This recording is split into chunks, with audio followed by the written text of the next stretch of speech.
Hey guys, Noah here, back with another Marvel Legends review. This is the 80th anniversary Captain America, the Alex Ross inspired version. And this is the box for it. You've got artwork here on the side, looks pretty good. And then on the back, it's got a read up about Cap's history right there. And then it's got a picture of him holding up the American flag. On top, it's got some weird, it's not really texture, it's just like a printed thing. Then on the bottom, a bunch of legalities and stuff. So I'm gonna get this opened up and we're gonna have a closer look. So before I talk about the actual figure, I wanted to talk about this. This is the cardboard insert behind the plastic tray that he comes in. Kind of like this. I can imagine somebody having a bunch of these lined up together like that, and then they all go behind a figure, and it looks pretty cool. I mean, I'm not going to do that because I don't have the type of money that would allow me to do that, but anyway, I just thought that this was cool. So here he is out of the box, and it looks pretty cool. He is pretty great. But before we get into the figure, let's talk about his accessories. So first, he comes with this head. This one's got bigger wings than the other one. For comparison, you can see there. And then this one, the one that's not on him, has a more angry looking face. And I think that the skin tones are a bit different between the two. This one seems to be a bit lighter and this one is a bit darker, but the A's are different sizes and different levels of detail. There's a bunch of wrinkles on the stitching, simulated stitching on this head, right there. But other than that, they're kind of similar. This one's got a bigger nose, I guess.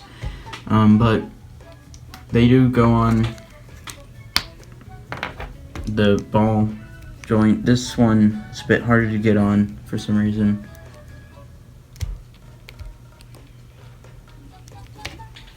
Okay. I don't know if this is just mine, but there we go.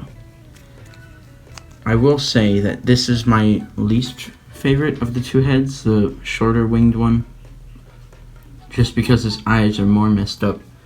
And that seems to be a common thing with this figure. His eyes are really weird. It's a big chance that they're going to be messed up. But anyway, he also comes with two gripping hands, which I find to be kind of useless. He comes with nothing to grip, first of all, and second, he doesn't. The thumb and index finger are molded together, so you can't slip anything like a gun in his hand or anything. So it's really kind of useless. And then it comes with a pair of fists.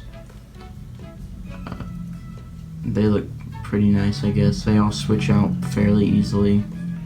I like this pair of hands better. And then he comes with this swooshing, throwing effect for the shield. The shield plugs into this hole, and it comes out of the hand like that. And it's for the right hand is throwing the shield. So, speaking of the shield, mine is a bit misprinted or mispainted, whatever they do to make this. I feel like this red bit edge here is smaller than this one over here, and then the star is moved down a bit from up here to down here. It's closer down here to the blue.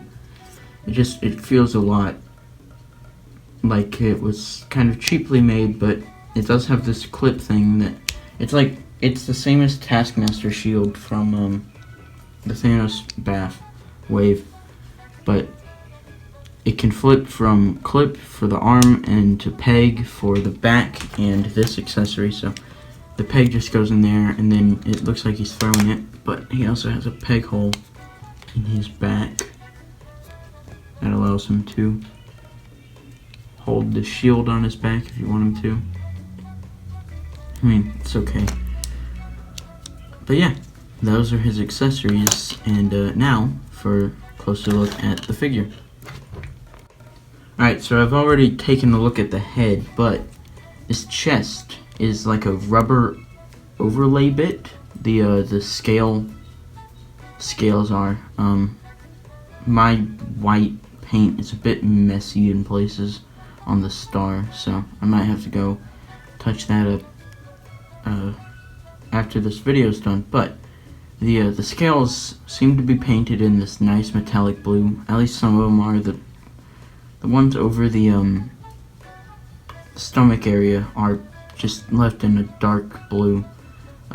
He's got scales on the shoulders as well. And then some of them go down to the bicep part, and then it goes to the forearm, and it's got a kind of a buccaneer glove going on.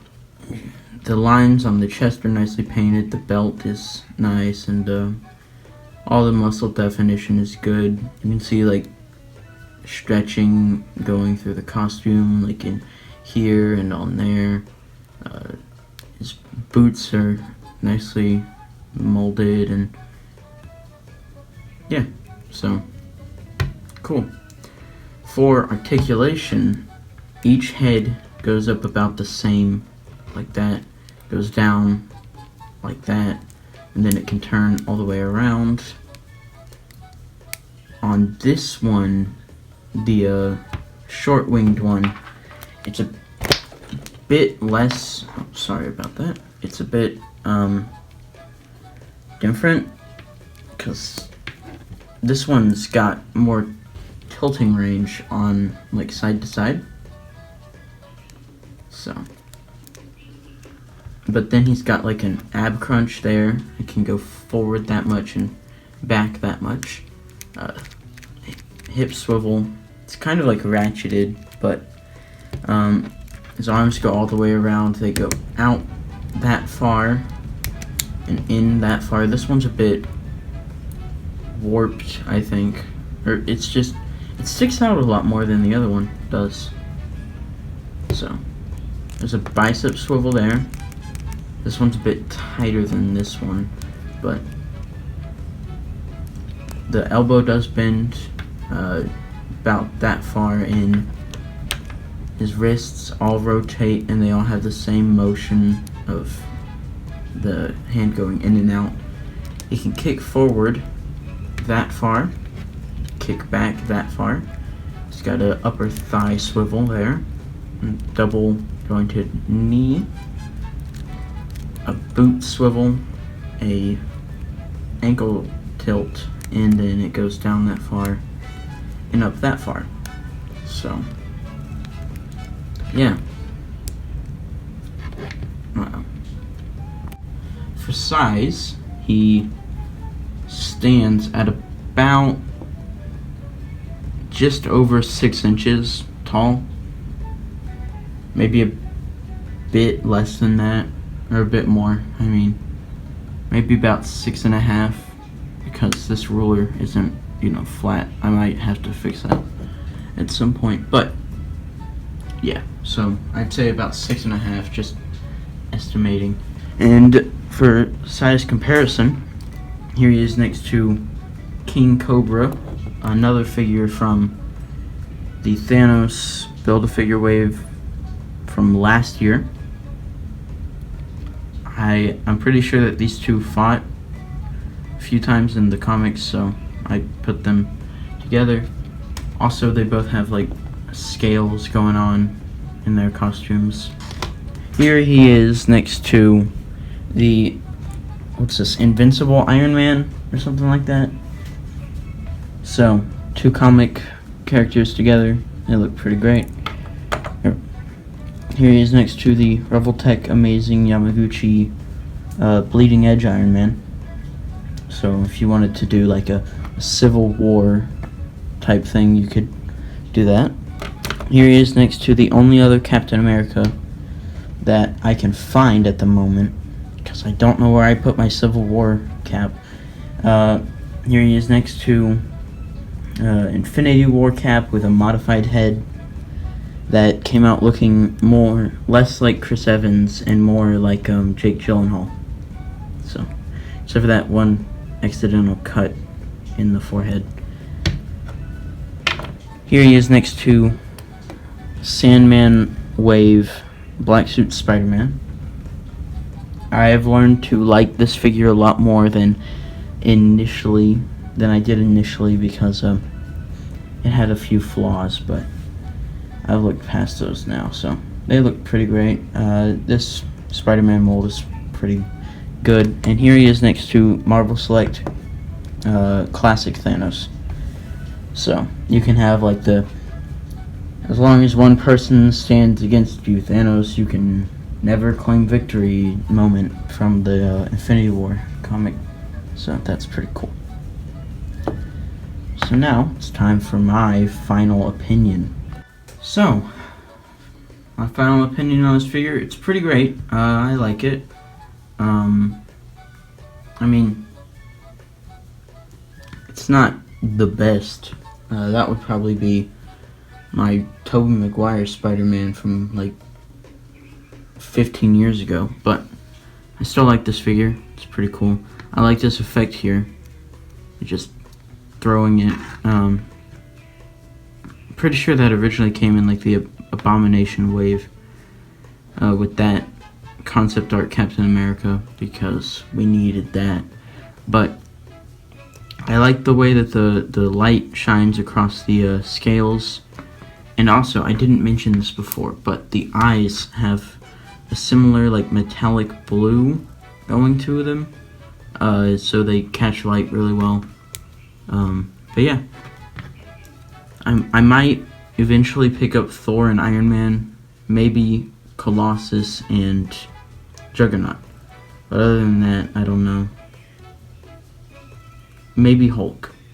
Maybe the Hulk and Wolverine pack, because that looks like it would be fun to play around with. But anyway, that's it from me. I'm gonna go edit this video, and then I've got another one that I need to film. And yeah, so look out. See you guys next time. Bye.